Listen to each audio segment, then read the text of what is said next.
बहुत समय पहले चंपकवन जंगल में भूरी चिड़िया अपनी माँ टुनटुनी चिड़िया और अपने बंटी कबूतर के साथ रहती थी। भूरी चिड़िया के माता पिता उससे बहुत प्यार करते थे। एक दिन टुनटुनी चिड़िया बीमार पड़ जाती है और उसे अपनी बेटी की चिंता सताने लगती है। ऐसे में एक दिन टुनटुनी चिड़िया बैठी धूप सेक रही थी। तभी वो देखती है कि पड़ोस में रहने वाली चिंकी चिड़िया की सौतेली माँ उसे धक्के देकर घोंसले से बाहर निकाल देती है। ये सब देखकर टुनटुनी चिड़िया बहुत डर जाती है और वो सोचने लगती है, अगर मैं मर गई तो मेरी बेटी का क्या होगा? अगर बंटी कबूतर ने दूसरी शादी कर ली तो सौतेली माँ मेरी बेटी को इसी तरह घर से बाहर निकाल देगी। जब शाम को बंटी कबूतर घर लौटता है तो टुनटुनी उससे कहती है, सुनो जी, अगर मैं मर गई तो तुम दूसरी शादी मत करना, वरना सौतेली माँ मेरी बेटी पर बहुत अत्याचार करेगी। ये सुनकर बंटी कबूतर से समझाते हुए कहता है, टुनटुनी चिड़िया, मरे तुम्हारे दुश्मन, तुम ये कैसी बातें कर रही हो? तुम्हें कुछ नहीं होगा, तुम जल्दी ही ठीक हो जाओगी।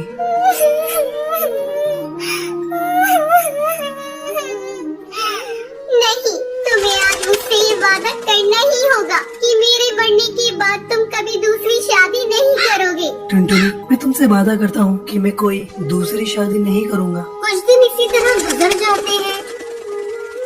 टुनटुनी की हालत दिन पर दिन बिगड़ती जा रही थी और एक दिन वो मर जाती है। भूरी चिड़िया अपनी माँ से लिपट कर रोने लगती है।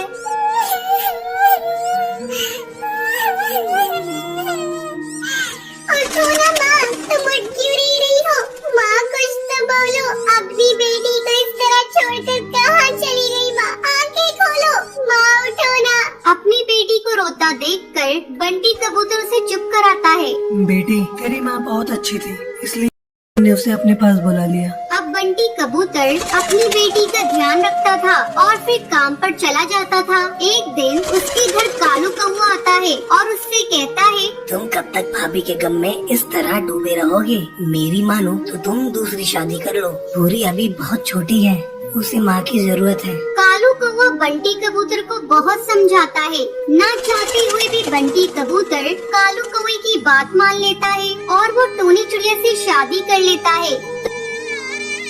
टूनी चिड़िया शक्ल से बहुत ही भोली थी, वास्तव में वो बहुत ही निर्दयी थी। टूनी चिड़िया बंटी कबूतर के सामने भूरी चिड़िया से बहुत प्यार करती, लेकिन उसके काम पर जाते ही वो भूरी चिड़िया पर अत्याचार करना शुरू कर देती थी। एक दिन वो भूरी चिड़िया से कहती है, अरे ओ महारानी, चल उठाइए झाड़ू और कमरे में झाड़ू लगा, फिर आकर मेरे पैर दबा, और खबरदार अगर तूने अपने बाप से कुछ कहा तो मैं तेरी बूटी बूटी काट कर चील को खिला दूंगी, तेरे बाप को पता भी नहीं चलेगा। अपनी सौतेली माँ की बात सुनकर भूरी चिड़िया बहुत डर जाती है। वो अपने पिता से कुछ नहीं कहती। एक दिन भूरी चिड़िया की तबीयत कुछ खराब थी। जब टूनी चिड़िया उससे काम करने को कहती है तब भूरी चिड़िया मना कर देती है। माँ, आज मेरी बहुत तबीयत खराब है, इसलिए मैं घर का काम नहीं कर पाऊंगी।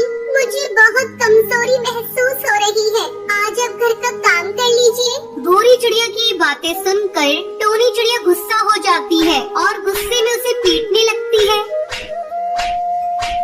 और उसे घोंसले से बाहर धक्का देकर निकाल देती है। उसी समय बंटी कबूतर किसी काम से वापस अपने घर आ रहा था। जब वो टूनी चिड़िया की हरकत देखता है तो गुस्से से आग बबूला हो जाता है और वो टूनी चिड़िया से कहता है, टूनी चिड़िया, मैंने अपनी बेटी के लिए तुमसे शादी की थी, तुम तो मेरी बेटी के साथ बहुत बुरा बर्ताव करती हो। तुम अभी और इसी वक्त मेरे घोंसले से बाहर निकल जाओ। ये सुनकर टूनी चिड़िया बंटी कबूतर से माफी मांगने लगती है।